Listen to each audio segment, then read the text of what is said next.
ma'am and sir! Welcome po kayo sa aking channel, ang Mom Flourish Channel. For today's video, may bago na naman po tayong pagkakwentuhan at ito po ay tungkol sa dalawa sa mga kagawang sika-business na inyong kinagigiliwan. Sila ay sina Intoy at Bong. Pero bago po natin sila pag-usapan, gusto ko muna kayong kamustahin. Ano po ba ang lagay ninyo, mga ka-business, mga kalingap, pagkatapos manalasa ng bagyong Karina?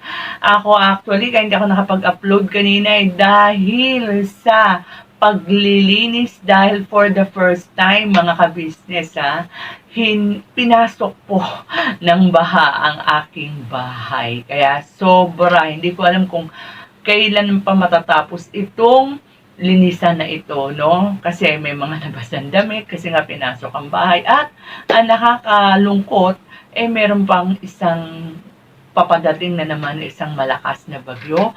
Kaya sana ay sama-sama tayong manalangin na wag naman sanang manalasa pa ito. Kasi marami tayong mga kababayan na hindi pa nakaka-recover sa nangyari kay Karina, no?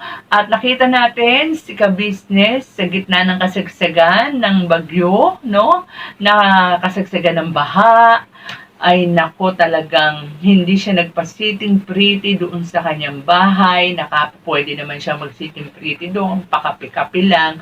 Pero anong ginawa niya, ang aga pa ay talagang chinek niya na kung nasa mabuting kalagayan ang kanyang mga kagawang. Tulad ng isang mabuting pastol, talagang iniipon niya, sinisigurado niyang nasa maayos na kalagayan ng kanyang. Nga lang nakakalungkot, meron siyang tupang nawawala na naliligaw ng landasin na hindi pa makabalik-balik sa kanyang pastulan. At yan ay walang iba. Alam natin kung sino yan. Si Bong. Tayo ay naghahangad, lalo na ang lahat ng nagmamahal at nagmamalasakit kay Bong, na hindi magtatagal ay magbabalik si Bong sa kanyang mabuting pastol. Ayan. So, mga kalingap pa, baka hindi pa kayo nakaka-subscribe sa aking munting channel, pakisubscribe po. At syempre po, ka-business official. And by the way, ingat po may mga gumagaya po, may gumaya sa picture ng ka-business, no, ang YouTube channel ng ka-business official. Maging aware po tayo, mag-ingat po tayo. Basta tatandaan ninyo, ang ka-business official po ay malaki-laki na po ang subscribers niyan. 490,000. Madali naman pong malaman yan. Yan nga po, subscribers. At syempre po, kung halimbawa may mga nagko-comment, malalaman din natin yan kung ang kanyang picture o logo ay merong check sa tabi. Ayan, katulad po ng nandyan na ipinapakita ko. So, ayan, syempre, Papa Dins TV, ka-business family, mga kagwangs, mga kasamahan ko reactors, at ang mga vloggers na kaibigan ni Papa Dins TV, at syempre ni ka-business. Ayan po, mga ka-business, ang aming mga channel. So, salamat po. Dami nating commercial ngayon. So, punta na po tayo sa ating talakayan. Nagsilang naman po kasi itong ating pag-uusapan. Tungkol ito doon sa pahayag ni Intoy. Sa loobin niya, nung tinanong sila ni ka-business, no? Sa sitwasyon nga, no, ni Bong. At ito ngayon may kaugnayan. Nung na-vlog ito nila, ang tawag dito, si Damulag, and the mental block ako biga, and si Intoy. At nakita na natin na talagang mas miserable ang kalagayan ni Bong kumpara sa dati. So, inilam ni ka-business ang sa loobin ng kanyang mga kagwangs, di ba?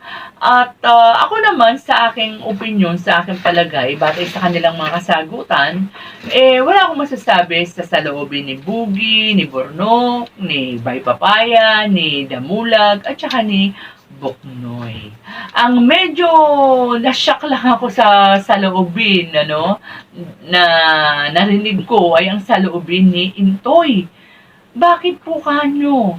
Abay, hindi ko maintindihan, pakipaliwanag mabuti, Intoy. Bakit mo nasabi na kung hindi dahil kay Bong, para raw sa kanya, tama raw na bigyan ng chance pang muli si si Bong. Dahil kung hindi raw dahil kay Bong, ay wala raw silang lahat na kagwangs kung saan man sila naroroon ngayon. Sabi ko, wow, ano ba to? Gustong-gusto kong reaction ng right away yan eh. Kaya lang, syempre, bilang respeto, dapat after 24 hours po, bago muna kami mag-reaction. Kaya, so, nagulat talaga ako eh. Bakit mo nasabi yun, Intoy? Paki-elaborate pa nga yung sagot mo na yan. Kasi parang hindi siya pinag-elaborate dyan eh.